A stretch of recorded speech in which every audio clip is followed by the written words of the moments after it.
이런저런 문제들이 물론 전 사회적으로 책임이 있고 이런 문제를 좀 막기 위해서 애를 써야 하지만 우리가 이제 부모로서 할 수 있는 부분이 또 있잖아요. 그래서 일단 이제 우리가 집안에서 다른 아이들은 둘째치고 일단 내 아이라도 우리가 잘 좀 이렇게 마음을 헤아리고 소통해서 아이가 위기에 처했을 때 우리에게 도움을 청하고 그래서 참 좋겠다는 생각이 들거든요. 그래서 이제 주제를 이제 내 아이와 소통하기 이렇게 잡았습니다. 근데 이제 소통하려면 이제 당사자, 양 당사자가 있잖아요. 그래서 이제 한쪽 당사자는 우리 아이들이 될 테고, 반대쪽 당사자가 우리 이제 엄마, 아빠가 되겠죠. 그래서 이제 우선 소통하려면 서로가 좀 알아야 되잖아요. 그래서 제가 우선 우리 아이들은 이 시기 우리 아이들은 어떤 특징을 가지고 있는지 몇 가지 잠깐 시간이 촉박하기 때문에 뭐 우리 아이들에 대해서 어머니 다 아시는 이야기로 해서 잠깐 지나가겠습니다. 일단 이 시기 아이들이 되면요 대부분 이제 신체적 변화 이런 게 급격하게 일어나죠. 이건 이제 포괄적으로 2차 성징이 나타난다 이렇게. 여학생들은 생리가 시작되고 이제 남학생들은 이제 남자로서의 어떤 그 과정이 시작되고 이렇거든요. 옛날에는 우리가 막 여학생들 생리하고 이러면 굉장히 막 부끄러워하고 숨기고 이랬는데 요즘은 그렇지 않죠. 생리하면 이제 초경 파티도 해주고 막 이렇게 하잖아요. 엄마들의 의식 이런 게 이제 많이 진보하는 거죠. 이제 이 성적 변화들이 일어나기 때문에 성적 호르몬 변화 이런 것들이 있기 때문에 우리가 특히 이제 좀 주의할 부분이 있습니다. 특히 여학생들은 이 변화가 좀 빠르죠.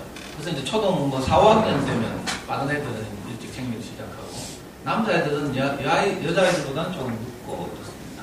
그러다 보니까 이제 잠도 많죠. 잠자는 시간 점점 이제 뒤로 밀려나고요. 이런 것들이 신체적 변화하고 사실 관련이 있고, 물론 표면적으로는 요즘 스마트폰이 많이 보급되고 이러다 보니까 엄마 아빠 깨 있을 때는 스마트폰 못하고 눈치 보고 이러니까 엄마 아빠 주무시고 난 다음에 스마트폰 하고 이러느라고 수면 시간이 점점 이제 뒤로 밀려나는 거고, 그러니까 아침에 깨울 때 집집마다 전쟁을 치고 이런 일이. 그리고 또 이제 자랐으니까 당연히 어릴 때는 뭐 초등 때만 하더라도 이제 엄마가 굉장히 이제 절실하게 필요하고 이랬는데 중학생이 되고 나면 친구들이 더 좋아지죠. 그래서 이제 여기서부터 이제 우리 부모들 세대와 갈등이 시각이 완전히 다른 거죠. 여기 영어라서 좀 알아듣으시자는 거죠. 농담입니다. 무시하는 게 아니고요. 여기 보면 자기 친구를 지가 볼 때는 어떻게 보여요? 아주 순수하고 판대수하는 이런 친구들로 보이죠. 같은 애들인데 부모는 어떻게 봐요? 조폭처럼 보죠. 이제 여기서도 같은 친구예요. 지금 같은 친구인데 아이들이 자기 친구들 볼 때는 정말 더할 나위 없는 자기 친구를 보는데 반해서 우리는 일단 애 친구 사귀면 걔 성적이 몇 등인데 뭐 이런 것도 확인하고 있잖아. 2학년 공부 잘하는 애 이렇게 사귀기를 원하고 이러죠. 그래서 친구를 보는 관점부터 달라져. 그 말이 안 통하죠. 아까 우리 부장 선생님 나와가지고 잠깐 말씀하셨는데 중간에 됐고 뭐 이렇게 우리만 그렇게 하는 게 아니고 아이들도 우리가 좀 이야기하려고 하면 우리 애는요 줄 이렇게 하죠. 그거 봤어요? 제가 뭐 좀 말하려고 하면 줄 아니면 됐고 뭐 됐거든 이런 식이죠. 이제 말이 안 통하는 거죠. 말이 안 통한다는 말은 사실은 마음이 통하지 않는다 이 말이에요. 마음이 통하지 않는다는 말은 각자 입장이 서로 있기 때문에 그렇죠. 부부싸움 할 때는 항상 내 입장과 남편 입장이 달라서 싸움이 일어나요. 그래서 이제 갈등이 더 심해지죠. 그리고 이 애들이 자기도 모르게 짜증이 많아요. 고의로 그런 게 아니고요. 이 시기가 되면 잠이 많아지는 것과 함께 괜히 신경질하고 짜증이 나요. 이게 신체적 변화 때문에 그래요. 근데 이제 우리가 볼 때는 이것들이 겁도 없이 또는 뭐 엄마한테 네가 그럴 수 있나 이렇게 막 이렇게 오해하는 거죠. 근데 사실은 지도 모르게 나는 이런 그 생리적 현상이에요. 우리가 이걸 이제 잘 이해해야 또 어머니들 이걸 잘 이해해야 특히 아빠하고 남자아이들하고 잘못하면 전쟁 나거든요. 애들이 아빠한테 틱틱거리고 예를 들면 짜증내고 말대꾸 하고 이러면 몹시 특히 우리 경상도 아빠들은 좀 가부장적이잖아요. 그러다 보니까 아빠의 권위에 대해서 도전하는 것처럼 받아들여서 사소한 일이 큰 전쟁 날 수 있거든요. 그러니까 어머니들이 아빠한테 조용조용하게 사실은 그게 아니고 요거 우리 아이들이 있잖아. 이 시기가 되면 남성 호르몬을 분들고 이러다 보면 자기 정체성 찾느라고 지금 보이게 지금 이제 저기 난다 하더라. 당신한테 뭐 이렇게 대들고 도전하고 그런 게 아니다. 이렇게 잘 말씀드려야 돼요. 근데 어떤 일본 몰지각한 엄마들은 남편을 기다렸다. 그러면 있잖아요. 지식이 있잖아. 이렇게 하면 있잖아. 안 그래도 직장 생활하면서 막 고생하고 와가지고 집에서 좋은 소식이 들려야 밖에 나가서 고생한 보람이 나는데 이 옆에 애들이 아빠가 들어온데 가가지고 막 애 막 자기 스트레스 해소하라고 남편한테 가져와요. 그거 하다가 어떻게 돼요? 남편 듣다 보면 열받거든. 애들 다 그렇다 이렇게 하다가도 엄마 계속 짹짹거려봐요. 그럼 뚜껑 열리잖아. 그러면 이리 와봐라 이렇게 되는 거죠. 그러면 애들은 영문도 모른 채 아빠한테 불려와가지고 안 그래도 애들이 좀 태도가 좀 실컷하고 저런데 거기서 아빠가 또 막 이렇게 권위적으로 또 두리져봐요. 큰 전쟁 나요. 그러니까 어머니들이 지혜롭게 잘 하셔야 되는데. 그리고요, 금방 신경질 냈다가도 좀 이따 쪼르르 달려와서 엄마한테 미안해 하죠. 남자들 이런 애들 많아요. 이런 변화들 때문에 자기도 자기를 잘 모르는 거죠. 자기도 두렵기도 하고. 그래서 어떤 데 신경질 확 변화같이 냈다고요. 좀 있으면 또 헤헤 하면서 애기처럼 초등학교 때처럼 다시 돌아가서 또 제잘거리고 이러거든요. 그러니까 이게 예민한 거죠. 잘못 보면 좋을 줄 가지고 해요. 우리 어머니들 중에 좋을 줄 많죠. 열받아가지고 확 뚜껑 밀려가지고 막 패대다가 나중에 또 미안해가지고 잘 때 애 옆에 가가지고 미안해 하면서 엄마 아까 미쳤나봐. 잘못해서 다시는 안 그럴게. 우리 아기 사랑해.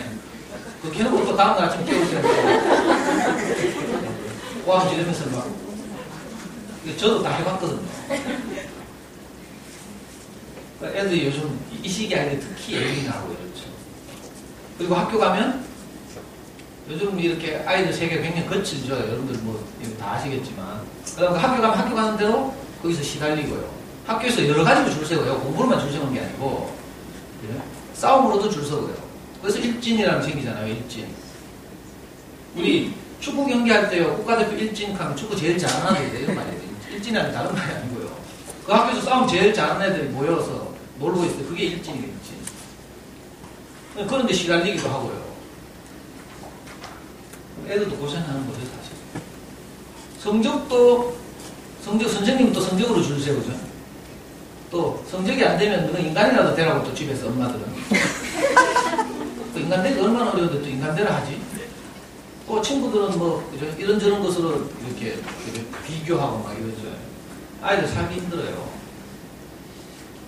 그리고 이 시기가 되면 이제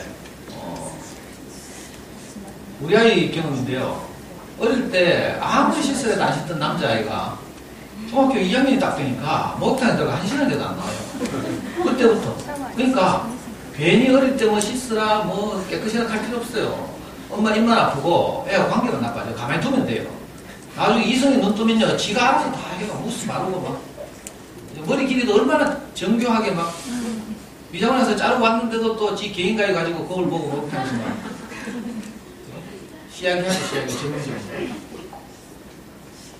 외모에 특별히 신경을 쓰는 시기 같아요. 그리고 이제 여자애들에 관심이 많아지고 특별히 다행인 것이 요즘 아이돌들이 많이 이렇게 TV에서 등장해서 난리치니까 우리 아이들 중에 많은 아이들이 이제 아이돌 스타일에서 관심 가지죠.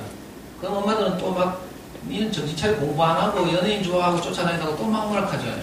근데 사실은요, 남자친구 사귀는 것보다 아이돌 좋아하는 게 훨씬 건강해요. 안 그래요? 남자친구 사귀면 어떤 일이 일어나지 어떻게 알아? 구석이 으슥한 데 가가지고 막. 근데 아이돌을 딱 좋아하게 되면요, 자기 주변에 있는 비슷한 동네 남자친구들은 시시하게 보여. 그러면요, 사고가 치는 거라. 그 시기에 이성에 대한 관심은 어쩔 수 없이 생기는 것인데, 그죠? 연예인이나 요즘은 또 스포츠 스타도 좋아하죠. 저 누구야? 영국에 가 있는 키 큰 기성용, 구자철, 뭐 이런 애들 여학생 좋아하는 기분도 생기고요. 아니면 뭐, 그 아이돌 그룹의 뭐, 샤이니, 아니면 뭐, 2AM, 뭐, 이런 애들 좋아하는 기분도 생기고, 이게 굉장히 건강한 거예요. 건강하게 자기를 해소하는 길인 거죠. 그러니까, 그냥 표면적으로 보고 공부를 안 하고 연예인만 쫓아다니고 음악만 듣고 이렇게 생각하시면 안 돼요. 음악 들으면서 자기만의 스트레스를 해소하기도 하고 이러니까. 이런 지나갑시다. 그 애들이 음란물 보면서 당연하다 이렇게 생각해야 되죠. 제가 이거 하여튼 이 많은 음악을 지금 10년째 이렇게 만나 상담해보면 초등 5, 6학년 되면요 교실에서 선생님 없을 때 음란물을 다운받아서 친구들 같이 봐요. 교실 컴퓨터. 근데 엄마도 이걸 모른다니까. 그러니까 우리 아이는 절대 안 볼 거야 이렇게 생각하고 있어요. 그러다가 뭐 어떻게 발견되거나 하면 있잖아요. 뭐 친구가 뭐 좀 그게 아니고요. 자, 다 본다. 이렇게 생각해야 되죠. 그러니까 너무 놀랄 거 없어요. 지금 미디어가 너무 발달하고 해가지고 뭐 야동 보는 거 상식이죠, 상식. 그리고 옛날에는 야동이 없어서 그렇지 우리 형이 고등학교 때 학교 갔다 오기만 어디 빨간 책을 조그만 거가 짱박아 놨더라고. 그리고 우리 형 없을 때 내가 몰래 봤거든. 그게 보니까 여자가 빨고 있어. 사진이 막 칼라 사진이 계속 내 몸 글자는 하나도 없고요. 근데 우리 형 몰래 그걸 봤다니까. 저는 이제 집 모사 고등학교 중고등학교 못 다녀가지고 공장에 다니고 그랬는데 형이 이제 고등학교 우리 집 삼형제를 대표해서 혼자 다녔죠. 다니면서 이제 이상한 영어로 된 그 잡지를 사와요. 그 잡지 이름이 펜트하우스라는 잡지였는데 이거 봤어요? 요즘 플레이보이지와 양대산맥 이런 도색 잡지인데 그걸로 형이 꼬부치는 거 보더라고. 그 제가 어떤지 알아요? 형 없을 때마다 그거 꺼내가지고 모르는 단어 영어 사진 찾아가면서 영어 공부를 내 엉덩이 뭐 이런 거 S라고 하나 그때 ASS 사진 찾아보고 왔어요. 그리고 사진만 보다 보면 사진은 좀 식상하거든. 계속 보면 그 다음에 어때요? 스토리가 있어야 돼. 영어로 뭐 기사 있거든. 기사 대학 기숙사에서 일어난 이야기. 어떤 여대생이 뭐 대학 기숙사 공동 뭐 세탁실에 갔는데 세탁물을 뭐 넣고 있는데 뒤에서 인기척이 들린다.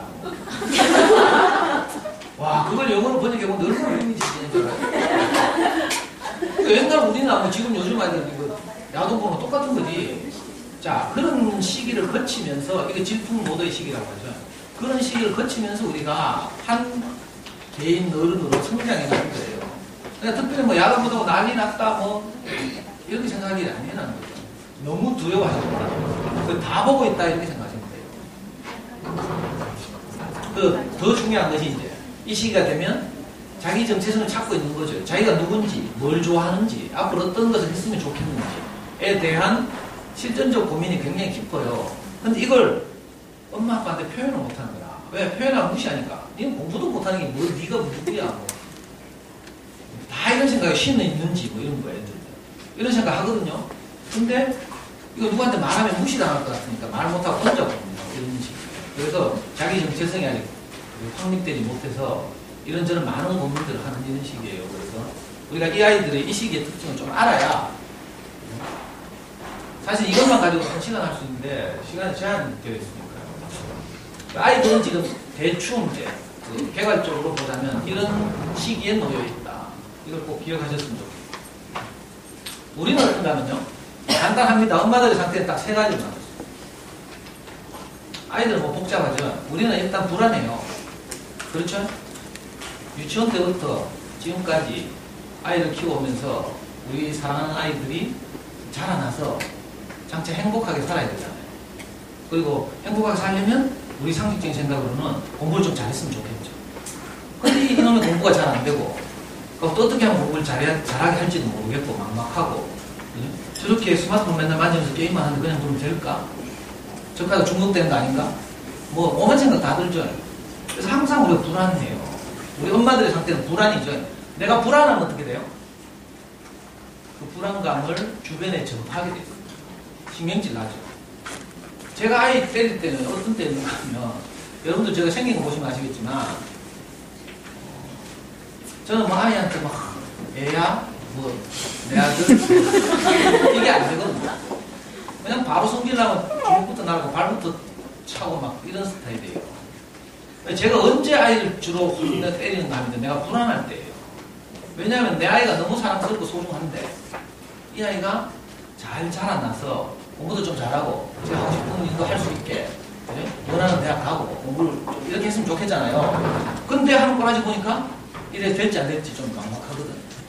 그럴 때 내 안에서는 좋은 마음이 있지만 이 아이의 미래가 불투명하니까 제가 갑자기 막 화가 나는 거예요. 그렇다고 해서 내가 뾰족하게 이 아이를 정확하게 인도해 줄 그런 대책도 없고.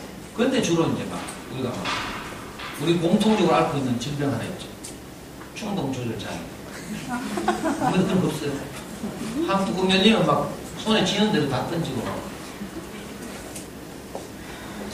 우리 상태는 불안한 거예요. 왜 불안한가는요? 앞이 보이지 않아서 그렇죠. 물리적으로도 우리가 밤에 불을 다 꺼놓고 화장실 가려고 해요. 그럼 어떻게 해요? 좀 불안하죠? 부딪힐까봐.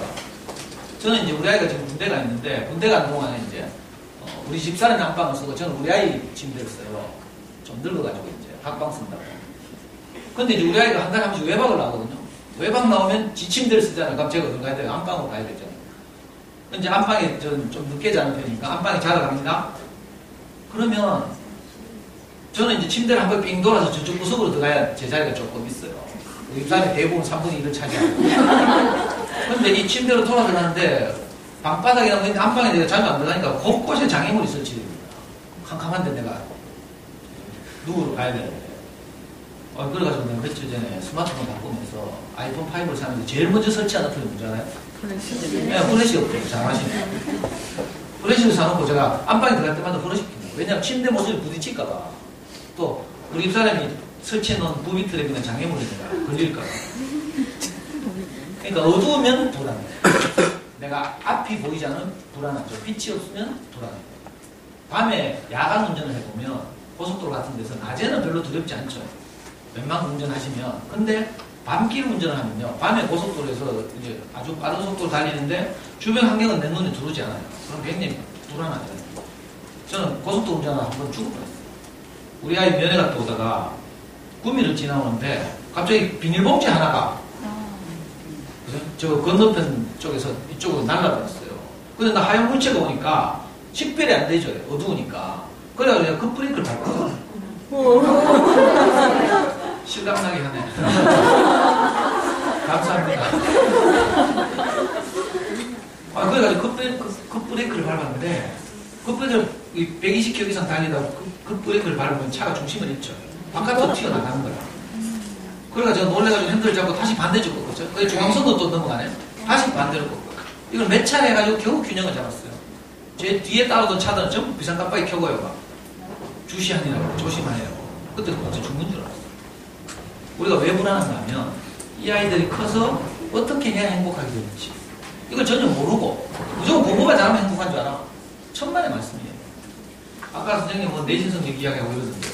제가 지금 알고 있는 어떤 아이는 이 엄마가 6년 전인가 7년 전에 제 강의를 제가 지금 달서구 송현동에 있는 어린이 청소년 전문 서점에서 10년째 매주 한 번씩 그 자녀교육 전반적으로 저는 강의를 하거든요. 지금도 해요. 금요일마다 10시 반에. 이 엄마가 7년 전에 제 강의를 들었어요. 그때 아이가 초등학교 2학년이었어요. 제 강의 들을 때는 자녀교육 좀 도움을 받아서 좋은 대학 보내려고 강의를 듣기 시작했죠.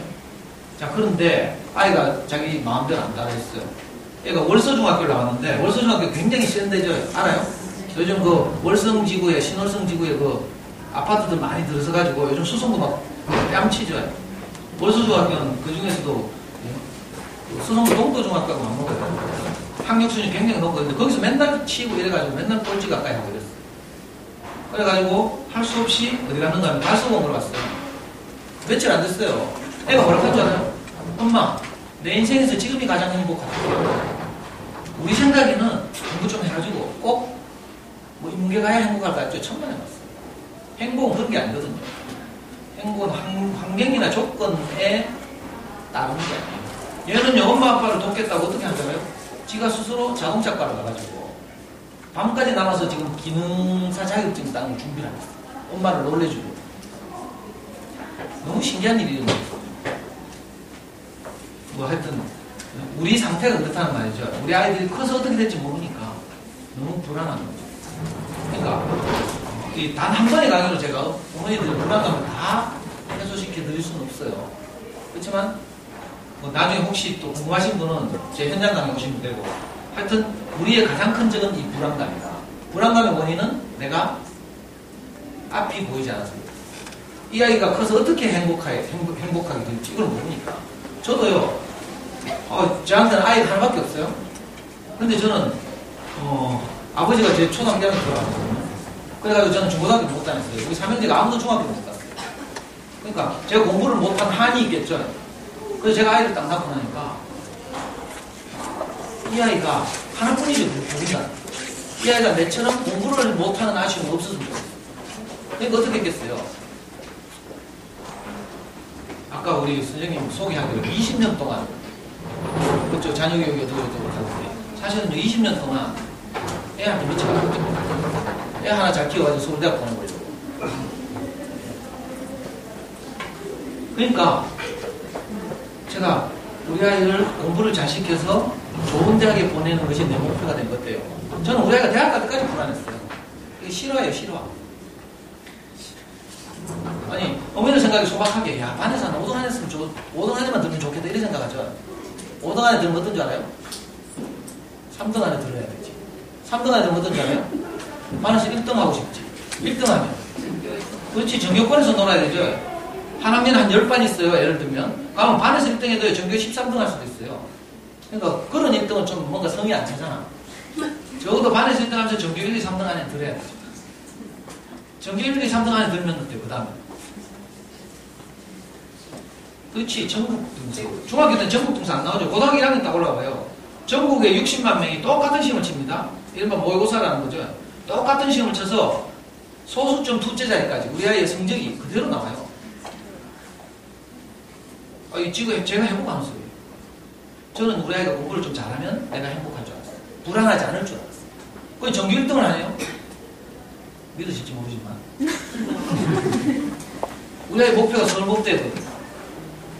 서울법대 정원이 서울법대 있을 때 이야기입니다. 지금 없어졌죠, 아예. 서울법대 있을 때 서울법대 정원이 205명이에요. 그런데 전국의 고등학교 수는 몇인지 알아요? 1700개. 전교 1등에 3400명이 생산되죠. 문과, 이과 합해서. 전교 1등 한다고 서울법대 간다는 보장이 있어요? 없어요. 제가 왜 이런 말씀 드리는가요? 끝이 없다. 우리 아이 성적이 잘 나와서 내가 불안이 해소될 것이다. 이건 좀 속는 거예요. 그건 끝이 없어요. 제가 안 해보고 이런 말씀 드리면 뭐. 저는 우리 애가 모의고사 잘 나올 때 전국 5등이 나왔어요. 아니, 실제 수능에서 0.1% 안에 들었어요. 그래도 여전히 불안해요. 나중에 로스쿨이 생기면서 서울법대가 없어졌어요. 서울법대가 없어지니까 모든 문과에서 공부 잘하는 애들 어디를 가고 싶어요? 서울대 경영대학을 가고 싶어요. 서울대 경영대학에서 정시 모집 정원은 50명이에요. 수능에서 45만 명이 문과 시험을 치는데 우리 아이가 전국에서 한 200등 했어요. 기뻤게요, 슬프게요? 자살하고 싶어요. 결국은 우리 아이가 서울대를 떨어졌어요. 연세대 경영대학을 다니다가 지금 군대 갔어요. 영남고등학교에서 문과에서 늘 전교 1등 했어요. 그러니까 어머니 여기 속지 말라는 거죠. 불안감을 해소하는 게 거기 있지 않다. 우리 아이 쪼아가지고 성적 높아진다고 내가 안 불안하냐, 그렇지 않아요. 점점 오히려 성적이 높아지면 높아질수록 더 불안해지죠. 특히 내신 성적 가지고 이 전교 1, 2등 다퉈봐요. 피 말려요. 특히 경상중학교 공학이죠. 가시나들하고 무심하들하고 같이 공부해봐. 가시나들은 수행평가도 진짜 잘하죠. 근데 무심하들은 뭐 바보같이 해도 우리가 대병중학교 나왔는데 공학이 있어, 공학. 아무리 해도 전교 1등은 못해요. 항상 전교 2등, 3등. 밀릴 때는 7등. 수행평가에서 안 돼, 여학생들. 여학생들 훨씬 철이 빨리 들어 성숙하죠. 하고 글씨도 이쁘게 쓰고요. 뭐 레포트 숙제를 하나 해도요, 표지 막 탁 입혀가지고 막 라벨 붙여가지고 뭐 이러죠. 무심하도 어때요? 막 끄적여가지고 대충 이쁘게 해가지고. 불안은 그걸로 해소되는 게 아니고요. 어떻게 하면 우리 아이가 진짜 행복하게 될지 여기에 대해서 정확하게 알면 불안이 사라져. 그건 내가 모르니까 요즘 불안하죠. 우리 애들 어떻게 하면 행복할지에 대해서 알고 싶으면 오늘 제한된 시간 내에 제가 다 말씀 못 드리면 혹시 제 현장 강의 들어보죠. 두 번째 우리의 상태가 어떤 거 혼란스럽죠. 아이를 잘 키우고 싶어요.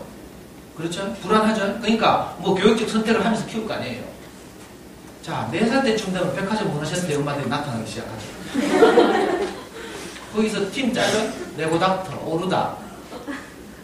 뭐 이런 거 하면서 팀 짜요. 아니면 짐볼이. 뭐. 나중에 중학교 한 2학년 때 보면 어떻게 생각돼요? 그때 차라리 실컷 놀게 할 거예요. 엄마도 중학교 2학년 때 후회한다니까. 그때 쪼았다가 괜히 중3 때, 초3 때 벌써 수학에서 멀어지고. 그렇죠? 그러니까, 이걸 해야 될지, 저걸 해야 될지. 저도 진짜 자녀교육에 대해서 몰라가지고, 우리 아이가 5살 때, 이거 실화예요. 우리 아이가 5살 때 우리 집 사람이 경상중학교 근무했어요. 그래서 제가 10년 후를 내다보면서 우리 아이가 나중에 중학생이 되었을 때, 영어를 잘하려면 어떻게 해야 될까? 너무 혼란스러운 거야. 그래가지고 어떻게 한 줄 알아요? 우리 집 사람한테, 당신 학교 가가지고, 영어로 전교 1등에서 10등을 교무실을 불러라. 그래가지고 걔들 어떻게 공부했는지 물어보고 나는 내가 딱 했어요. 이거 경성중학교라니까? 벌써 우리 애가 지금 23살이니까 5살 때니까 한 17, 8년 됐죠. 그때 우리 집사람이 내 시킨 대로 교무실 딱 10명 불러 물었더니 10명 중에 7명이 윤 선생 했다네. 그래가지고 제가 바로 그 다음날 우리 애 끌고 5살짜리 끌고 윤 선생 대명지로 찾아갔어요. 그랬더니 너무 어리다고 다음에 제가 그래 막 하소연했어요. 우리 애는 생물학적 연령은 5세지만 정신 연령은 7세입니다. 그래도 안 통하더라고. 이게 진짜 있었던 일이에요. 그러니까 윤생을 시키는데 튼튼을 해야 될지, 문감을 보내야 될지, A를 보내야 될지, 아니면 서울에서 내려왔다는 뭐 청담이나 아말론을 보내야 될지, 아니면 뭐 동네에서 뭐 이렇게 뭐 엄마처럼 봐준다는 뭐 고무빵을 보내야 될지 결정을 하니까 머리 쉬잖아요. 유치원 보낼 때 어땠어요? 몬테소리 전문 유치원을 보내야 될지, 아니면 통합식 유치원을 보내야 될지, 아니면 종교단체에서 하는 부설 유치원을 보내야 될지, 아니면 동네에서 가까운 데를 보내야 될지 진짜 헷갈리죠. 그러니까 다 혼란이에요. 뭘 선택하려면 다 혼란이에요. 학습전 하시기 이렇게 수학 뭐 하고 싶은데 싱크빅이 나은지 눈높이가 나은지 미치겠죠. 뭐 선택이 너무 하나뿐이면 차라리 확 지르고 말겠는데. 그러니까 아이를 키우는 모든 과정이 혼란이에요. 왜 그런 줄 알아요? 혼란의 이유는 딱 하나예요. 아까 내가 우리가 불안하다고 했죠. 불안의 이유는 딱 하나밖에 없어요. 빛이 없어서 그렇다. 자, 그러니까 매사 교육적 선택을 하죠. 할 때마다 혼란스러워요. 혼란스러운 이유는 딱 하나밖에 없어요. 목표가 분명하지 않아서. 목표가 분명하면요, 나머지는 이래도 되고 저래도 되죠. 제가 이제 상인동 사는데 지하철 월천역 근처에 살아요. 그 월천역 그 내거리에 보면 지하철 옆에 어떤 할머니가 풀빵 가게 옆에 이렇게 그 좌판을 몇 개 펴놓고요. 거기서 콩나물을 팔고 있어요. 콩나물 두부 이런 거 팔아요. 추운 겨울에도. 그 콩나물을 따듬어가지고요. 추운데 그 남의 뭐 이렇게 눈이나 이런 걸 보고 부끄러워하거나 그런 게 기색이 전혀 없이 당당하게 그렇게 진짜 이렇게 열심히 하시는 분이 있어요. 저는 안 봐도 알아요. 그분은 분명히 자기 자신이 고생하더라도 어떻게든지 이런 고생을 하면서 돈을 벌어서 자기 아이가 원하는 대학 가서 대학 보내려고 그렇게 고생하는 거죠. 목표가 분명하잖아요. 목표가 분명하면 내가 좀 허드렛 일을 하더라도 내 아이가 잘 된다면 기꺼이 그걸 감수하는 거죠. 우리도 마찬가지예요. 사실은 우리가 아이를 키우는 이유가 뭐예요? 아까 말씀드렸다시피 행복하자고 하는 거잖아요. 그렇죠? 엄마들 물론 표현은 다 다릅니다. 좋은 대학 갔으면 좋겠다. 좋은 직장 가졌으면 좋겠다. 지가 하고 싶은 일을 선택해서 할 수 있었으면 좋겠다. 이거예요. 근데 이런 말의 그 이면적인 뜻은 뭐예요? 우리 아이가 행복하게 살았으면 좋겠다. 이거거든요.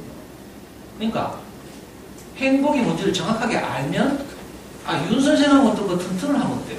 아무 상관없어요, 사실. 저는 부끄러운 이야기지만 우리 아이를 유치원을 보냈는데 제가 4군데를 딱 후보 유치원을 선정을 했어요. 제가 유치원 어떻게 선정할지 모르니까 여성지를 뒤져봤죠. 앙팡이라고 들었어요. 제가 어디 미장원에 머리깎으러 갔더니 앙팡이라는 잡지가 있더라고요. 거기 보니까 뒤에 교육 섹션인데요. 우리 아이 유치원 잘 고르는 법 하면서 특집이 나왔어요. 그래, 그 미장원 아줌마 화장실 갔을 때 제가 그걸 쨌잖아요. 이 절도인데. 앙팡에 그 유치원 잘 가는 거 보고만 쬐어요, 진짜로. 그리고 몰래 꽂혀가지고 우리 집에 들고 돌아와가지고 제가 그걸 아주 숙독했잖아요. 그래가지고 그것을 시키는데요. 우선 후보 유치원은 4군데 선정했어요. 하나는 대구에서 통합식 교육으로 가장 대표적인 전통 오래된 유치원, 계명 유치원. 하나는 몬테소리 교육의 대명사, 해바라기 유치원. 들어봤어요? 예. 해바라기 에서 가까운 거 아시겠다. 그리고 또 어떤 분이, 제가 제 인생의 스승으로 우리 목사님한테 가서 물어봤어요. 그랬더니, 어릴 때부터 성경 말씀이라도 한 번씩 더 들으면 안 좋겠나. 그러니까 어떤 교회 부설 유치원. 딱 하나 후보로 또 선택하고. 다른 하나 어떤 분은 또 유아기에 너무 통학거리가 길면 안 된다. 그래서 걸어서 갈 수 있는 동네 앞 유치원. 이렇게 4군데를 선정해가지고 우리 아이들 데리고 다 인터뷰하러 다녔어요. 가는 유치원마다 제가 뭐라고 부른지 알아요? 이 유치원의 연간 커리큘럼을 한번 보여주십시오. 이랬어요. 내가 지금 미친놈이지. 대부분 엄마들 가서 뭐라 해요? 원비가 얼마입니까? 이렇게. 저는 그 책에서 봐가지고, 앙팡에서 봐가지고. 지금 와서 생각해 미쳤어요. 그러니까 선생님들이 막 상담하다 당황해가지고, 5교무실 다 뒤져도 안 나오네. 그래가지고 아버님 뭐 선생님들이 식은땀 흘리고요. 나중에 지나고 나서 보니까 어때요? 그 유치원이나 그 유치원이야. 여러분들 안 그렇습니까? 그렇죠? 근데 막 그때는 막 머리 싸매고 막 좋은 유치원 찾는다고 했잖아요. 발품 팔고 뭐 그것도 정보라고 정보 얻는다고 막. 그게 아니었어요. 진짜 아이들을 행복하게 하는 것은 내가 좋은 유치원 택하는 것도 아니고요. 좋은 수학하고 잘 모르는 것도 아니에요. 내가 아이와 관계가 좋은 거예요. 거기서 행복이 발생하는 거죠. 제가 제 인생의 스승에서 배운 것인데, 저는 전에 아까 말한 것처럼 행복은 조건이나 형편이 나아지면 오는 것이라고 생각했어요. 아파트 평수가 넓어진다든지, 좋은 차를 몰게 된다든지, 그죠? 아이 성적이 높아진다든지, 이러면 될 줄 알았어요. 근데 있잖아요. 마치 무지개를 잡는 것처럼. 무지개가 바로 앞산에 걸려 있어요. 요 산 올라가면 무지개가 거기 있을 것 같아. 올라가면 어떻게 돼요? 다음 산에 무지개 또 밀려가 있네. 또 한 곡에 더 넘어가서 무지개 잡으려고 해요. 또 멀리가 있어요. 제가 그게 소음을 거지. 그래가지고 처음에 제가 이걸 잘 모를 때는, 어릴 때는 그냥 우리 아이 패스를 하도 어떻게 하는지 공부를 잘 시켜요. 그러면서 저도 아이하고 많은 갈등을 겪었어요. 애 패 죽일 뻔한 적도 있고. 근데 중학교 한 3학년 되니까요. 내가 때리면 손목을 팍 잡네.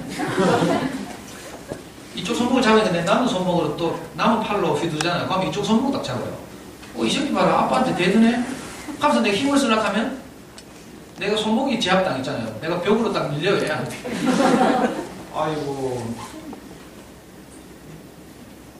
그래가지고 애한테 못할 짓도 많이 하고. 근데 이제 이런저런 과정을 거치면서 어머니들보다 훨씬 많은 실패를 했어요. 제 이야기 들어보니까 좀 알겠죠. 그냥 대충 아이를 키운 게 아니라는 걸 알겠죠. 진짜 별나게 키웠어요. 제가 잠수네라는 인터넷 자녀교육 포털 사이트 들어가지고 들어봤어요? 잠수네? 네. 저희가 원년 멤버예요, 원년 멤버. 우리 아이 초3 때 잠수네 했던 사이트가 생겼는데 거기서 제가 대구에서 제일 유명한 잠수네 회원이에요. 제 대학원 되면 모르는 사람이 없어요. 제가 서울까지 올라와서 잠수네 강연도 3번 했어요. 거기서 유명한 회원이라고.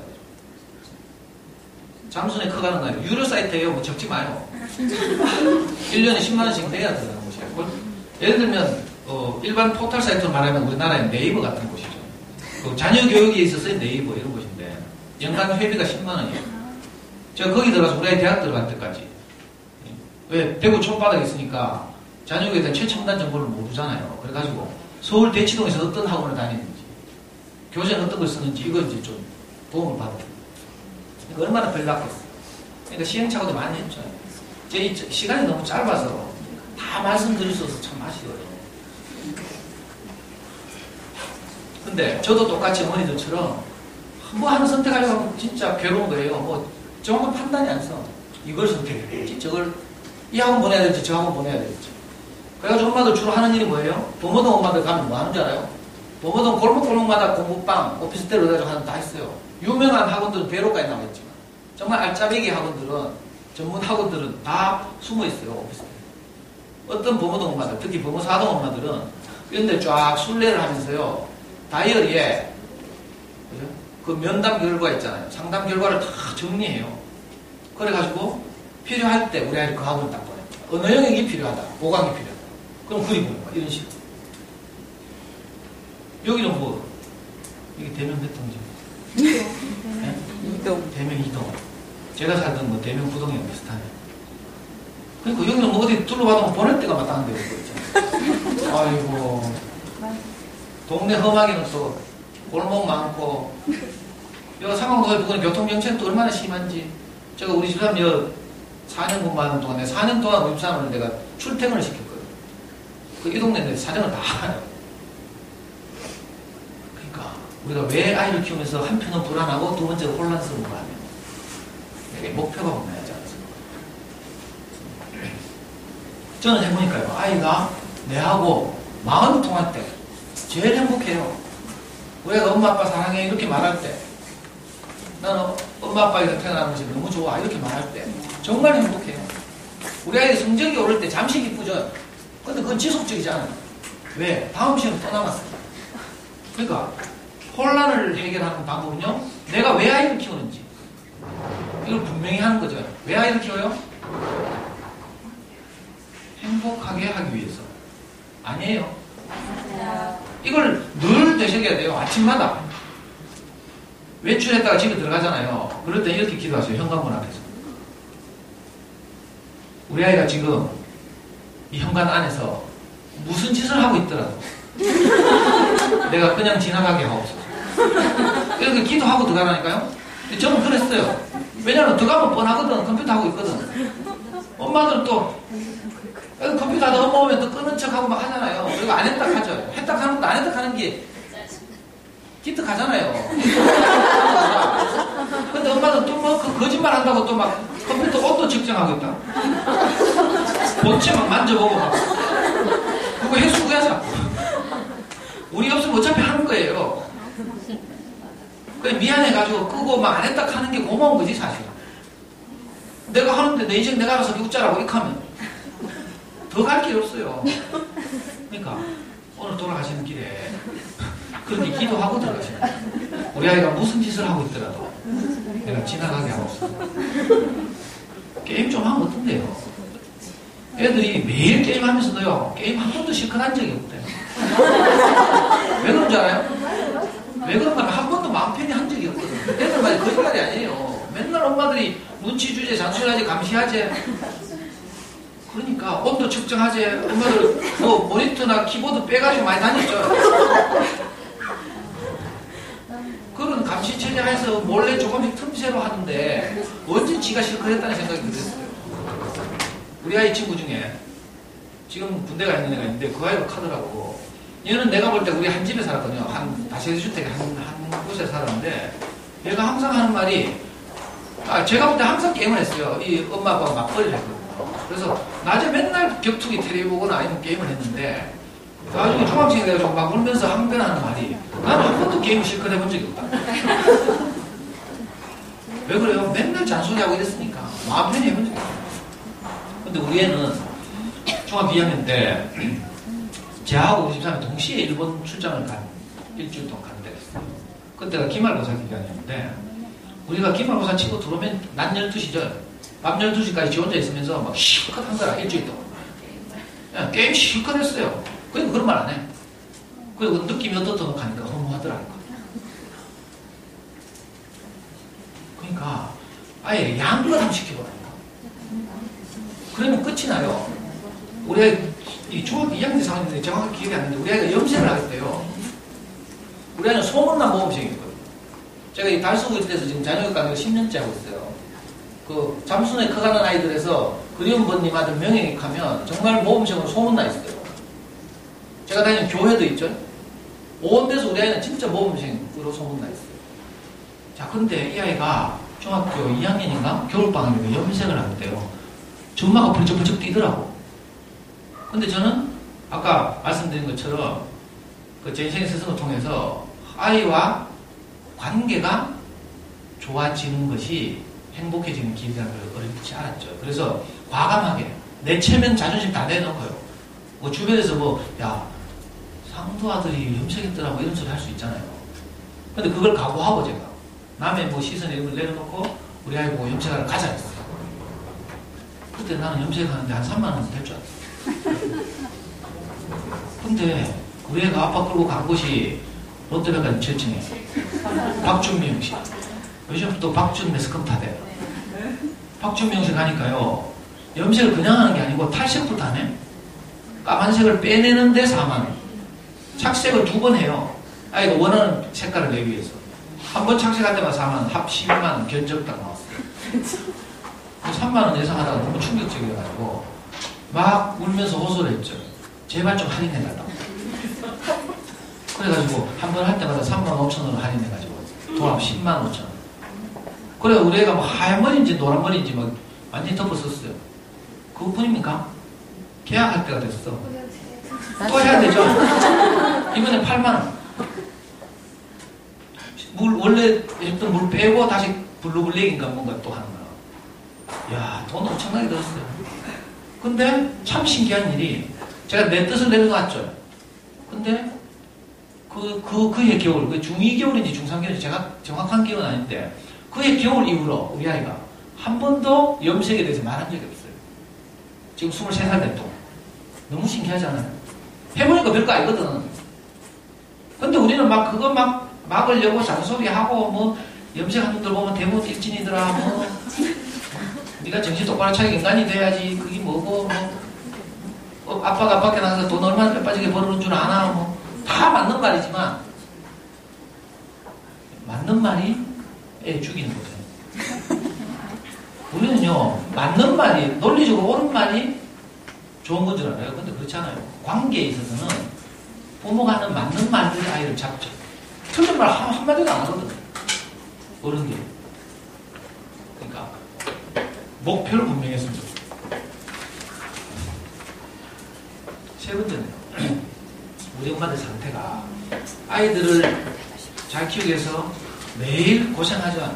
초등학교 때 특히 그렇지 않겠어요. 지금 뭐 사춘기니까 좀 덜 개입한다 하더라도 유치원 초등 시절을 거치면서 헌신적으로 아이를 키웠잖아요. 그렇게 하면 무슨 뭐 큰 천재 될 줄 알았죠, 제가. 유아기 때 다 애들 영재라고 생각했죠. 에이. 제가 푸르미 닷컴이라는 사이트에 가보면요. 푸르미 닷컴 알죠? 네. 다 영향받았죠, 푸르미 아빠한테. 네. 푸르미 아빠가 저보다 한 살 어려요. 애는 우리 애보다 한 학년 낮아. 초3 때 푸르미 아빠가 책을 썼거든요. 푸르미 이렇게 영재를 키웠다. 그리고 그것이 우리 한국의 젊은 엄마들한테 큰 영향을 미쳤어요. 책 읽기가 중요하다. 책만 읽어서 영재가 됐다고 합니까? 뭐 남 이야기 하긴 좀 그런데 그것 때문에 어떻게 되는지 알아요? 모든 엄마들이 애들 뭐 한 두어 살만 되면 있잖아요. 전집 집에다가 수천만 원씩 사재기 시작했죠. 몇 세부터 몇 세까지, 0세부터 2세까지는 이런 전집, 2세부터 3세까지는 뭐 이런 전집, 4세부터 6세까지는 뭐 사회탐구, 수능치나 사회탐구를 이런 식으로 막 이렇게 열심히 했는데 결과적으로 보면 우리 아이한테서 영재기 보입니까? 만족할 만한 성과 하나도 없죠. 그러니까 남는 게 손에 잡히는 게 없잖아요. 허무해요. 또 설령 우리 애가 원하는 대로 공부를 열심히 해가지고 공부를 잘했다고 쳐요. 그래가지고 어떻게 돼요? 서울에 대학 가죠. 원하는 대학 가면 어떻게 돼요? 엄마들은 아주 흐뭇하겠죠. 결과를 볼 때 잠시 기뻐요. 나중에 어떻게 돼요? 내가 그 아이를 키우기 위해서 최선을 다했어. 갑자기 오늘 아이가 없어. 뻐꾸기 둥지로 뭐 날아갔어요. 그래서 정신과 가요, 엄마지. 왜 가요? 허무해가지고 열심히 해서 애는 뭐 괜찮은데 갔는데도 내게 뭐 손에 잡히는 게 없어. 가스적인 무엇이. 이걸 보고 가서 정신과에 가서 상담하니까 빈둥지 증후. 이게 정신과의 뭐예요? 빈둥지 증후. 그러니까 그죠? 열심히 뭘 했는데 남은 것이 없어요. 허무하잖아요. 이게 아이를 키우는 전 과정을 거쳐도 그렇고요. 하루하루를 키워도 어떤 초등학교 영자리 엄마가 저한테 그렇게 해요. 분통이 터진대요. 왜? 오늘 하루 뭐 열심히 하고 찌려 먹고 했는데 진도 나간 게 하나도 없대. 그냥 하루하루를 살아도 나를 행복하게 하거나 만족하게 하는 무엇이 안 잡히고 손에. 또 이 하루가 쭉 쌓여가지고 애가 다 커서 내 곁을 떠나고 난 다음에도 난 아무것도 남는 게 없죠. 그래서 정신과에서 뭘 한 줄 알아요? 취미시간 열심히 해라. 그래서 대학 보낸 엄마들 대부분 뭐 해요? 퀼트 하죠, 퀼트. 아니면 골프 치고. 근데 그거 미봉이죠, 미봉치. 눈 가리고 아웅하는 거예요. 근원적으로는 우리가 하루하루를 살면서 아이가 나를 행복하게 하는 것, 이걸 건져 올려야 돼요. 길어 올려야 되죠. 깊은 우물에, 그죠? 그 두레가를 내려가지고, 물론 하루 중에는 아이가 내 속상한 것도 많아요. 근데 우리 인생의 목표가 뭐예요? 아이를 키우는 목표가 뭐였어요? 행복하게 살자는 거였잖아요. 그러니까 이 목표에 따라서 내가 오늘 하루 중에 우리 아이가 나를 기쁘게 한 것, 이걸 찾아야죠. 이걸 가지고 내가 하루 사는 거예요. 근데 뭐 부정적인 거 뭐 게임한 거 뭐 이런 거 많이 있죠. 없다는 게 아니고요. 안 한다는 게 아니고요. 우리 아이도 그거 당연히 했어요. 근데 내가 그걸 쳐다보지 말고 아이가 나를 행복하게 하는 것, 이걸 찾아요. 오늘 학교 가준 것 얼마나 행복한 일이에요. 이거 다 학교 다니니까 야 학부모 총회 왔잖아요. 애가 학교 안 가겠다고 해봐요. 야, 안 가겠다고 해봐요. 엄마한테 정신 차려. 아니 실제로 제 강의를 듣던 어떤 엄마의 아이가 입에 댈 게 없는 아이예요. 저 감산초등학교 다녔는데 거기서 초등학교 때 늘 1등 했어요. 중학교 원화중 갔죠. 원화중 갔나? 원화중 가가지고도요. 중학교 한 데가 계속 전교 1, 2등 했어요. 입에 댈래요. 자기 두들고로. 제가 수학 공부 이렇게 하라, 영어 공부는 이렇게 하라는 대로 엄마가 했거든요. 제 강의를 몇 년 들었어. 근데 어느 날 이 아이가 1학년 봄에 갑자기 학교를 안 가겠다고 현관 앞에서 가방 들고 나가다가 주저앉았어요. 엄마로서는 온갖 회유와 설득과 애원을 다 했겠죠. 그래도 애가 도저히 못 가겠다는 거예요. 만약에 거기서 애를 진짜 강제로 가게 했으면 어떻게 됐어요? 학교 가다가 옆에 아파트 올라가요. 잘못하면. 학교를 못 가겠다 하는 데는 무슨 사연이 있는 거죠. 또 어떤 경우에는 사연 없을 수도 있어요. 아니, 왠지 모를 큰 부담이 있는데 이걸 말로, 언어로 표현하지 못할 상태가 있다고요. 그런 상태도 있어요. 근데 말해봐라 한다고 돼요? 안 돼요. 이 아이는 지금도 그 이유에 대해서 말하잖아요. 그래서 이 엄마가 저한테 울면서 막 전화가 왔어요. 자기로서는 하나뿐인 딸, 남편은 거제도 가서 일하고 있어요. 고생하면서 이렇게 애 키우고 있죠. 얼마나 애틋하겠어요. 근데 너무 절박하니까 저한테 전화 왔어요. 막 울면서. 그래서 제가 딱 하는 건 일단 아이부터 살리자. 그래서 자퇴시켜라. 나도 검정고시 했다. 제가 중고등학교 검정고시 했거든요. 그랬더니 이제 엄마가 이제 용기를 내가지고 아이하고 대화를 좀 더 했어. 그래가지고 자퇴와 지금 다른 학교 도저히 못하니까 그 중간쯤 지점에서 전학은 어떻게 했냐 이렇게 됐어. 그래가지고 처음에 엄마가 과감히 전학을 시켰어요. 어디 효성타운 그 무슨 경일여중 있죠. 경일여중 전학시켰어요. 그래서 한 몇 달을 더 다녔어. 그래도 안 되겠대. 아이의 내적인 어떤 데미지가 있는 거죠. 이 트라우마라고 하죠, 심리학용어로. 제가 생각하기에는 엄마도 아직 모르고 아이도 아직 몰라요. 이거 이제 그 정신과 가면 착한 아이 콤플렉스 이렇게 부르죠. 아빠 정말 고생하고 엄마는 그 아빠를 뒷바라지 하면서 정말 바람직하게 생활하는 헌신적인 엄마거든요. 그러니까 아이는 어때요? 이런 고생하는 엄마 아빠에게 내가 걱정을 끼쳐서는 안 되겠다. 이렇게 생각해서 안 시켜도 지가 알아서 한 거라. 근데요, 이게 심각한 거예요, 사실. 입에 댈 것을 지가 알아서 하는 애들이 위험해요. 이 아이가 전혀 그런 경우죠. 애가 방황도 하고 좀 땡깡도 부리고 사랑도 애걸하고 막 이렇게 해야 되는데 사춘기 되면 아까 보여드린 사춘기 특징대로 살아야 되는데 너무 그죠? 자기를 어떤 틀에 가두고 살다 보니까 나중에 그 한계가 오죠, 한계. 그래가지고 경일중에서 자퇴했어요. 자퇴하고 그 주변에 있는 이제 이 아이를 정말 아끼는 주변의 이모들이 그 아이의 사이버드 이런 데 들어가서 아이 상태를 늘 점검하고 그렇게 해서 말 동무가 되고 그랬어요. 애가 서서히 용기를 얻어가지고 검정고시를 했어요. 그래가지고 지금은 자유형 살리고 경영력으로 들어가서 지금 2학년 다니고 있어요. 잘 다니고 있어요. 그 어려운 시기를 지나간 거죠. 자칫하면요, 우리가 아까 제가 지금 세 가지를 말씀드리고 있어요. 우리 상태. 하나는 불안, 하나는 혼란, 마지막으로 공허하다. 자, 이 세 가지의 핵심은 하나예요. 자녀의 목표가 무엇인가? 왜 우리가 아이를 키우는가? 왜 우리가 아이를 낳았는가? 이 근본적인 질문으로 되돌아가야 하는 거죠. 이게 안 되면 내가 항상 중간에 속아요. 그래도 그렇지. 엄마도 다 그래도 귀신이 쓰여가지고. 그래도 그렇지 공부는 잘해야지. 참 그럴듯해. 얼핏 보면 그럴듯해. 근데 그게 잡아요. 일단 애부터 살려야죠. 이 세 가지 상태하고 아이들이 아까 그 사춘기적 여러 가지 증상들 있죠. 이게 부딪히는 거라. 그래서 소위 말하는 갈등이 일어나는 거죠. 애들은요, 아까 그 상태로 애들은 엄마들 어떻게 봐요? 엄마들이 하는 모든 말은 간섭거든요. 우리는 그렇지 않죠. 요쪽 아까 그 부장 선생님 와서 요쪽 앉아봐라 하고. 우리가 하는 말들은 다 잔소리예요. 엄마 아빠 입장에서 볼 때는 당연하고 옳은 말. 그렇죠? 공부 잘하는 말이 뭐 틀린 말이에요. 인간 되는 말이 뭐 큰 무슨 마땅한 말인데 아이들한테는 그게 받아들이지 않아요. 잔소리죠. 왜냐하면 자기 정체성을 막 찾아가고 있거든. 자기들대로 이제 눈이 떠져가지고 엄마 아빠도 막 판단하기 시작해요. 오빠는 뭐 그러는데 이런 식으로. 심한 애들 내 인생 내가 알아서 할게. 방문 닫고 들어가 보면 끝이에요. 좀 경험해봤죠? 그러니까 아이들 이렇게 하여튼 뭔가 다 소통이 안 된다는 거라. 엄마 아빠가 하는 말들이 이 시기 아이들의 대부분 공통적인 현상이죠. 반대로 부모들은 또 저마다 대해서 어떻게 생각해요?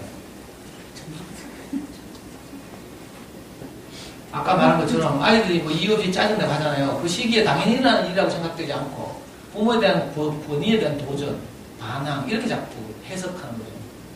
짜증나서 말대꾸를 하긴 하지만 지도 잘 모르고 어쩔 수 없어서 그러는 것인데 우리가 거기에 대해서 이 부모의 권위에 대한 도전이다. 버릇 고쳐야 된다.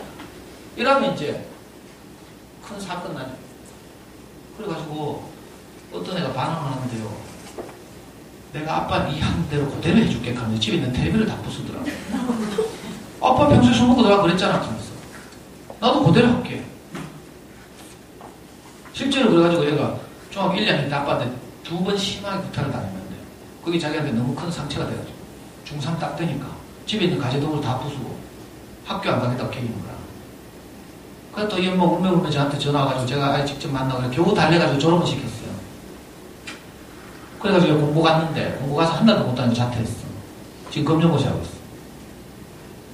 그러니까 이런 것들이 아이들이 우리한테 하는 어떤 이런저런 것들이 아이의 고의가 아니라 아이가 뭐 우리를 막 어떻게 뭐 무시하거나 해코지하거나 이런 게 아니라는 걸 꼭 알아야 되고 그 시기의 생리적 현상이다.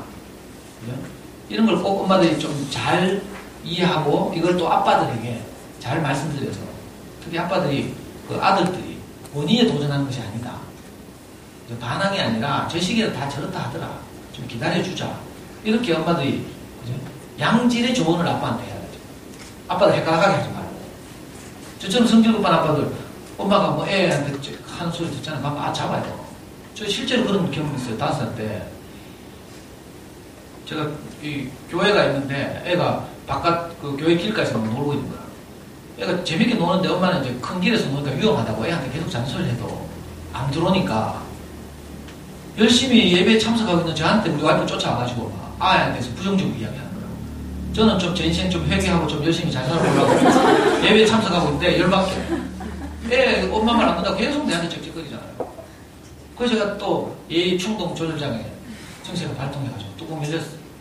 그래서 올라가가지고 길거리 있는 놈 붙잡아서 5살짜리를 내가 성질 나가지고 이 뚜껑이 안 닫히잖아요. 발로 차고 막 이러니까 분식집 아저씨가 나와가지고 야, 저 사람 너가 친아빠 아니지? 빨리 도망가라. 그러니까 진짜 애 도망갔어요. 5살짜리. 그런데 한 50m 추격해서 체포했잖아요. 제가 우리 아이에게 그죠? 진짜 미안하고 씻을 수 없는 3가지 사건 중에 하나예요. 아빠가 무서워 도망갔어. 옆집 아저씨가. 그래가지고 막 울면서 우리 둘이 있잖아요. 우리 애하고. 교회로 나가려고. 그 길로 애 손잡고 막 울면서 내가 집으로 돌아온 적이 있어요. 엄마들이 아빠와 아이들 사이를 잘 중보해야 돼요. 물론 엄마들도 속상하겠죠. 속상한 건 좀 다른 방식으로 해결해야 돼요. 그걸 아빠한테 해결해, 뭐, 호소하고 이래가지고. 그죠? 아빠 열받게 하지 말고. 물론 정말 어떤 위급한 경우, 뭐, 학교에서 왕따를 당한다든지, 뭐, 타중이다든지, 이런 거 있잖아요. 그런 것 같으면, 예? 아빠한테 잘 말씀드려서 학교에도 이야기하고 그래서 합리적으로 해결해야 되죠. 그런 거 말고, 그 일상적인 생활에서 아이가 엄마 속을 상하게 한 것, 이런 것을 지혜롭게 잘 중보해야 되죠. 1시간 다 되는다. 아니, 드리고 싶은 말씀은 반도 안 되는 어떡하죠?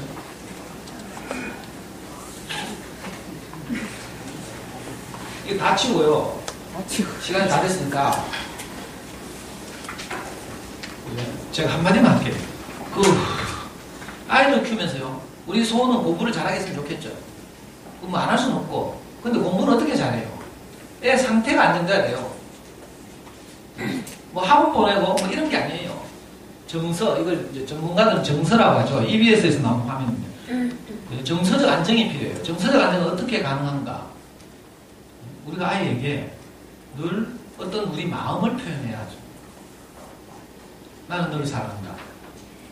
저는요, 이상하게 제가 정신 차리고 나서 실패도 많이 했지만 그때마다 제가 털고 일어나서 제 인생 스승의 영향을 받아서 제가 아이에게 항상 한 말이 그거였어요. 내 아들 사랑하는 명예가 아빠는 어떤 경우에도 네 편. 여기 녹화해놨어요. 제가 어떻게 저같이 성질 급한 아빠가 좋은 아빠로 소문이 나가지고 토요일 아침마당에 나갔거든. 1시간 동안 제가 좋은 아빠로 패널로 뭐 이런저런 질문에 대답하고 마지막에 진행하는 아나운서가 저보고 아드님 지금 학교 계실 텐데 나중에 녹화라도 보니까 한마디 하라고 하더라고요. 그래서 제가 언제 죽고 없을지 모르지만 동영상으로도 남겨놔야겠다 싶어가지고 제가 우리 아이한테 제가 가장 하고 싶은 말 했어요. 아빠는 어떤 경우에도 너를 사랑한다. 아빠는 언제나 내 편이다. 어떤 경우에도 이게 중요하죠. 우리는 보통 전에는 어땠어요? 네가 내 마음에 들면 사랑한다. 성적이 어느 수준 이상이 되면 사랑하고, 손발 양치를 제대로 씻으면 사랑하고, 숙제를 뭐 학교 뛰고자마자 바로 다 하면 사랑하고, 전부 이런 조건부였어요. 조건. 거래죠, 이 사랑이. 근데 제가 깜짝 놀란 게 제 인생 스스로부터 사랑에 대해서 배우고요. 사랑은 뭔가 하면 이 세상에서 가장 소중하고 귀한 사랑은 뭔가 하면 자기 생각을 내려놓는 거예요. 큰 충격을 받았어요. 저는 입시 전문가니까 우리 아이가 명문대를 가는 모든 길을 알고 있어요. 내 시키는 대로 하면 이게 그냥 쉽게 가. 근데 아빠가 알고 있는 입시 지식하고 애가 따라주는 거하고 전혀 다르죠. 어머니들도 그렇죠. 어디서 듣고 와가지고 또 엄마들 모임 같은 데 가죠. 학기 초마다 또 커피 한잔 하고 모여가지고 정보랍시고 주고받고 막 불안해가지고 또 집에 가가 막 야 누구 하는 이래 한다 하는데 이런 좋은 거죠. 다 아이를 잘 되게 하는 좋은 정보지만 그러나 그것이 아이와 나의 소통을 막는 거는 이게 큰 문제가 생기잖아요. 그러니까 가장 소중하고 고결한 사람은 내 생각을 내는 겁니다. 아까 우리 아이 염색 이야기 했죠. 저는 이상하게 철들고 나서는 항상 아이 앞에서 이렇게 해요. 그래서 우리 아이는요, 지금도 돈 필요하면 엄마한테 카카오톡을 해요. 근데 정신적 위로가 필요하면 저한테 카카오톡. 진짜요. 마지막으로 우리 아이가 아빠한테서 늘 이런 전폭적 지지를 받고 컸어요. 그래서 서울에 있는 대학 다니다가 군대 갔죠. 대학 다닐 때 신촌에 있을 때는 제가 막 장문의 카톡을 보내도 다 쉬고요. 아빠는 너를 보고 싶다. 어떤 경우에도 너를 사랑한다.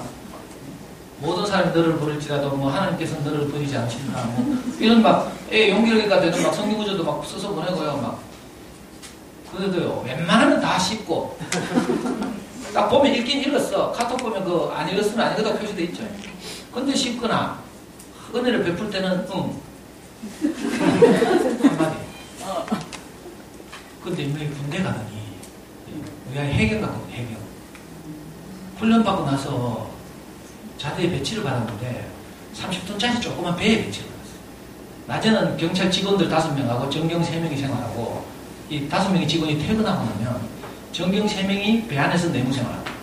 가자마자 구타를 당하기 시작했어요. 그래가지고 생전에 아빠 혼자 다 씹던 놈이 3일째 되니까 아침 야 시간으로는 새벽이죠. 새벽. 아침 6시 30분에 엄마 아빠한테 동시에 문자가 왔어요. 3일째 됩니다. 엄마 아빠 너무 사랑해. 보고 싶어. 이 말 들으니까 기분이 어때요? 소름 안 끼쳐요?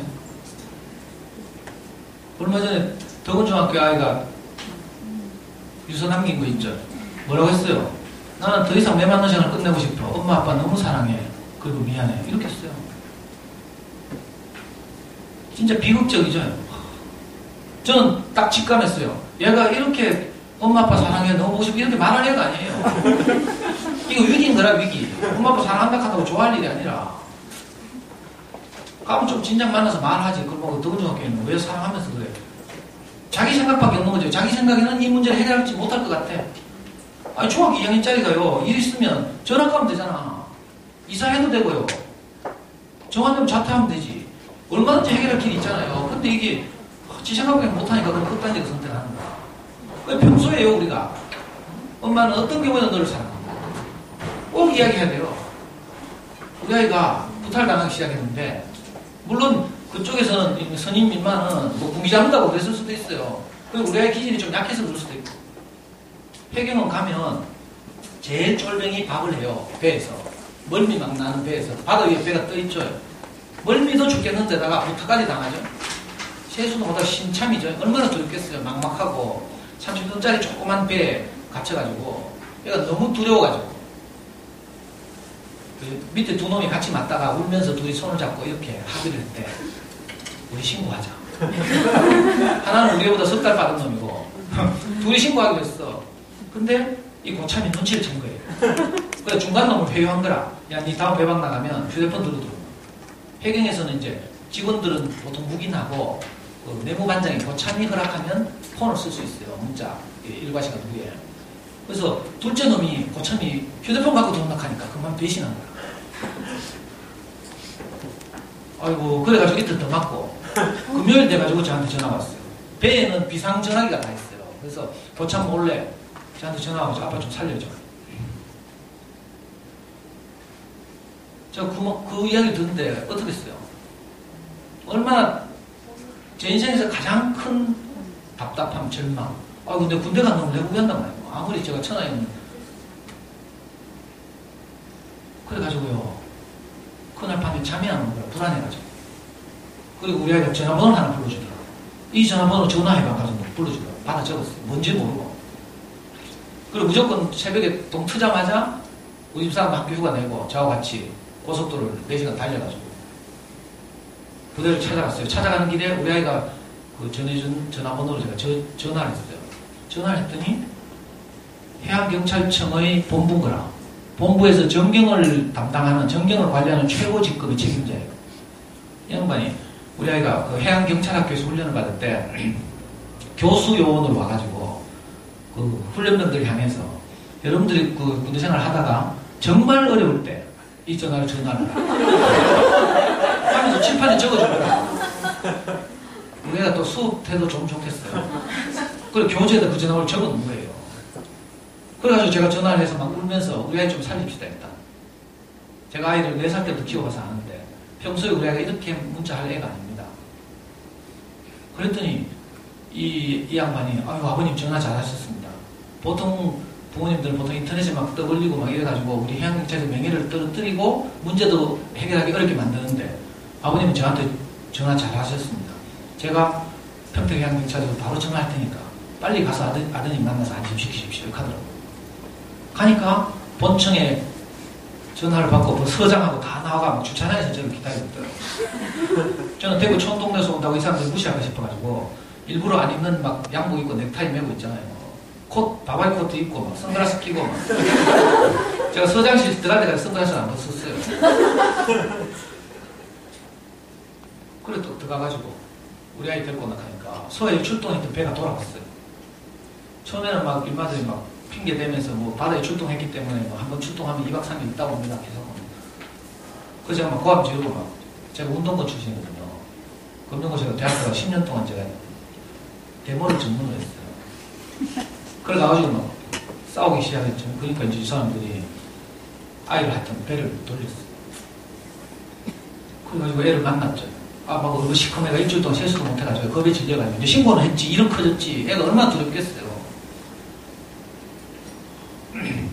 그랬는데 이제 우리 아이하고 엄마하고 아빠하고 같이 이제 좀 심리적으로 안정시킬 시간을 주더라고요. 미리 연락을 하고 배에서부터 가해자하고 격리를 시켰어요. 그리고 저하고 어떤 방에 들어갔죠.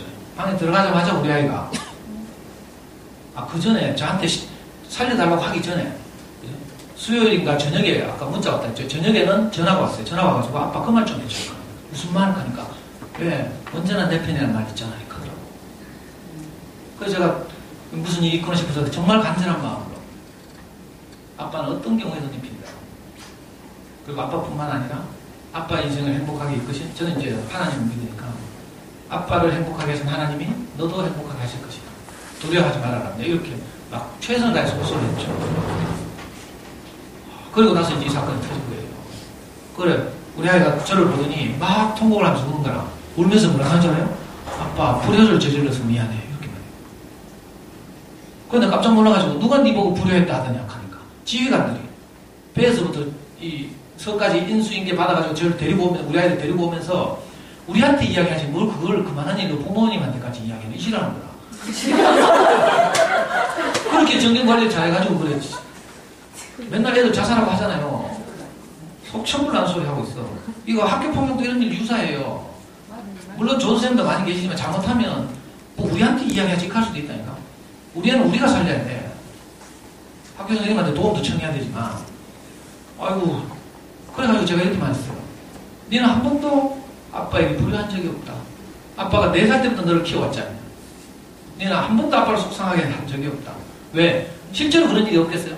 그게 아니고 저는 아이가 내 인생을 행복하게 한 것만 기억하고 있거든. 우리가 다 그렇죠? 그러니까 애가 눈물을 뚝 그치더라고. 반대로 네가 아빠한테 네가 정말 어려움에 처했을 때 엄마 아빠에게 도움을 청해줘서 너무 고맙다. 네가 도움을 청하지 않았으면 엄마 아빠가 너를 얼마나 사랑하는지 보여줄 수 없지 않냐. 이렇게 흘러벌떡 쫓아와서 우리 사랑하는 얼굴도 보고 문제도 해결하고 얼마나 좋노. 너는 불효를 저지른 적이 없다. 이렇게 말했어. 그러니까 애가 막 갑자기 눈물 뚝 그치고 웃더라고. 또 한 5분 지나니까 또 막 울어요 갑자기. 이번엔 왜 하니까 내가 왜 이렇게 나약하게 태어난지 모르겠다. 그래서 제가 바로 이상하게 나한테 다른 말, 아이를 살리는 다른 말이 나왔어요. 야, 네가 나약한 게 아니고 그 새끼 너무 강한 거다. 상대적이잖아요. 애가 어떻게 애들이 다 똑같을 수 있어요. 이 비교하기 시작하면 끝이 없죠. 누구 애는 공부 잘하는데 뭐 이거 엄친하죠. 엄마 친구아들. 엄마 친구아들 이야기하자면 저도 아빠 친구아들 있어요. 공수부대 가서 3년 동안 뭐 점프도 하고 낙하산도 타고 잘하는 애들 많잖아요. 해병대 가가지고 자빠리 고생하면서 부대생활 잘하는 애들 있어요. 이런 이야기 해가지고 아이가 살겠어요? 저도 3년 동안 부대생활하면서 면회온 사람이 아무도 없어. 엄마가 돈 보내고 바빠가지고. 그 이야기 해가지고 아이가 살 수가 없잖아요. 아이를 살려야 하니까 어떻게 하겠어? 네가 나약한 게 아니라 상대가 너무 강해서 그렇다. 그리고 설령 네가 나약하다 하더라도 그건 아빠 유전자 탓이지. 네 잘못이 뭐가 있노? 그까지는 또 눈물 뚝 그치다. 그렇게 해가지고요. 하여튼 경찰서하고 협상해가지고 뭐 긴 시간 말씀드릴 수는 없고 가해자를 제주도로 보냈어요. 가해자 피해자를 이거 대충 처리하면 나중에 보복 폭행당해요. 그래가지고 자살한다니까. 네가 신고했지가 더 가혹한, 그리고 집에 호소했는데도 또는 부대에 호소했는데도 또는 학교에 뭐 이렇게 이야기했는데도 대충 처리하는 경우 있죠. 그러면 더 위험해요. 그러니까 한 번 문제를 딱 제기했으면 이걸 분명하게 처리해야 되죠. 안 그러면 큰일 나요. 다행히 이 본청의 그 가장 높은 직급의 사람이 그걸 잘 이해하고 있더라고. 경험치 있고. 그래서 알아서 제주도로 보냈어요. 우리 아이는 우선 배에서 뛰내리면 안 되니까 배에서 나와가지고 육지에 해양경찰서는 배만 있는 게 아니고 파출소도 있어요. 파출소에서 컴퓨터 민원 처리하고 이런 거 하면서 이제 애가 안정을 몇 달 동안 안정을 가져갔죠. 지금은 배에 있어요. 다시 배로 돌아갔어요. 그래가지고 아주 건강하게 잘 살고 있어요. 지금 수경 달았어요. 짝대기 4개. 원래 7월이면 제대해요. 저는 얼마나 감사한지. 내가 평소에 아이에게 나는 그럴 수 없는 사람이었지만 아빠는 어떤 경우에도 내 편이다. 아빠는 너를 언제나 사랑한다. 이야기를 계속했거든요. 그랬더니 아이가 위기 때 내한테 손을 내밀었어요. 손 안 내밀고 그냥 뛰내리면 어떡해요. 너무 안타깝고 속상하잖아요. 우리는 다 사실은 그런 마음이 있어요.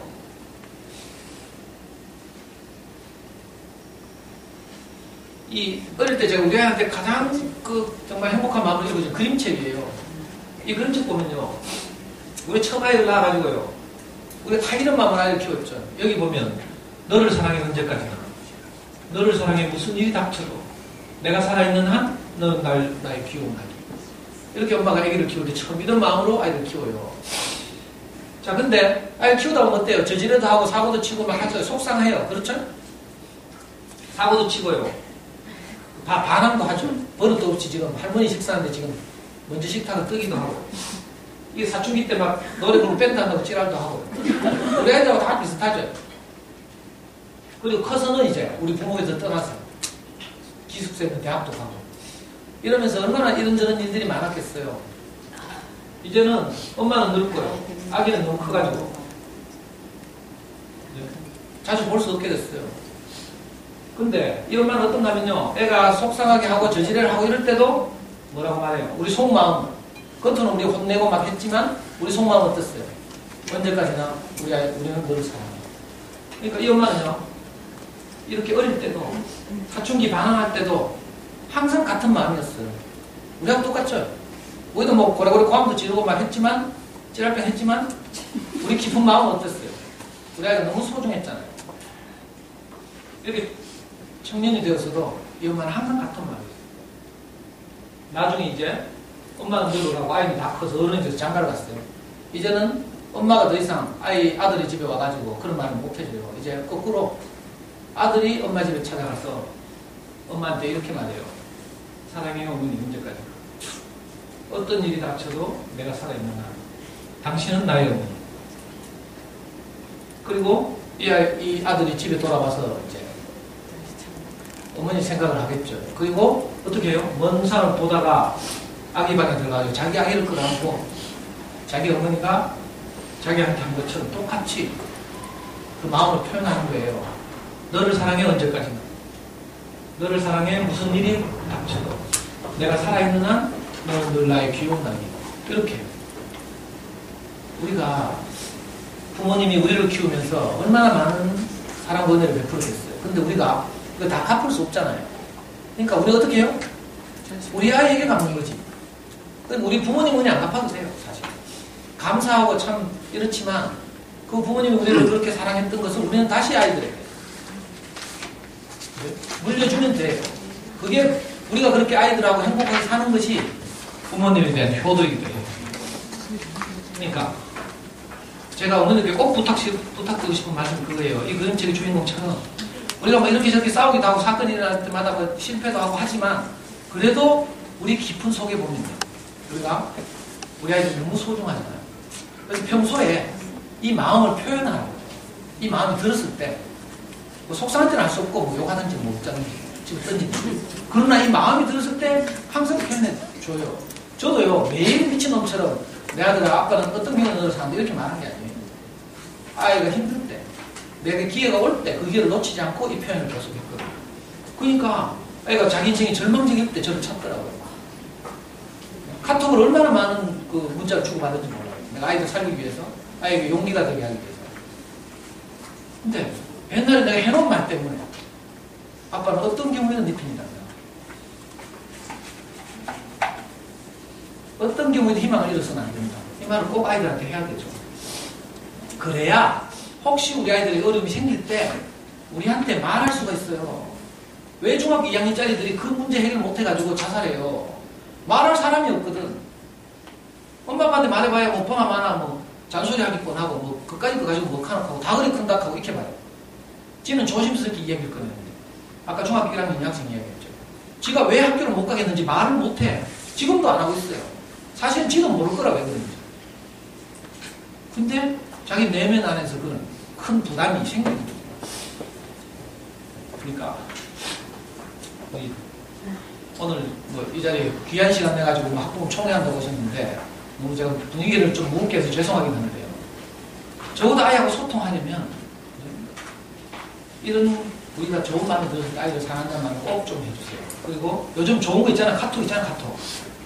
카톡으로 하면 되잖아요.